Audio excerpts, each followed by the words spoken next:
What's up, guys? This is Art, another video. So my diet, it's been a Factor high protein diet, meals delivered to my house.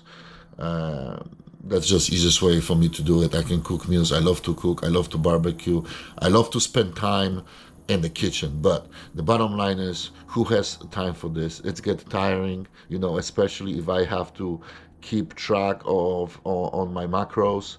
It's not that easy. It's easy if I cook meals in bulk for a week, but then I'm gonna eat the same thing every day.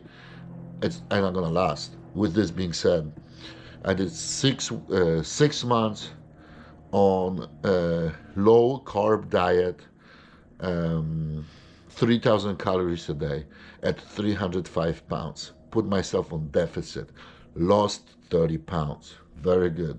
Next step, what do? I add carbs. I want to put a little bit size on the upper body. Big compound movements. Went to old school powerlifting moves, straps, belts, the big compound like deadlift, squats, still using machine and bench. Did it for 2 months. Gained another 10 pounds. Now, what am I doing? Going back on diet. Going back on diet and gonna try to keep that momentum moving, traction with big compound movements, once a week, heavy bench, deadlift and squats, just to make sure that this progressive overload is still a factor. Because the biggest mistake is be stagnant, having excuses to do body weight, calisthenics, same routine all over again. You know, you have to switch up. Our body has this tendency to adapt, and this why this training works, because we are capable of adapting to things. But once we adapt, those things, they don't work no longer. So we have to push further, go in the new territory, new regimen, new training methods, right? That's why what others do, it won't work for us, because we have to do things different for ourselves, for our own benefit.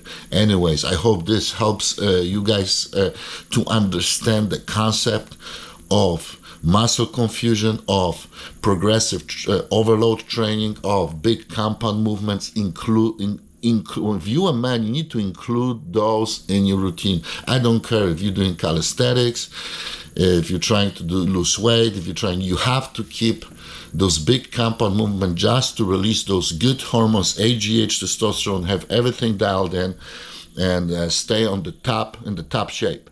With this being said, guys, I see you on the next one. Art, Workout Guru.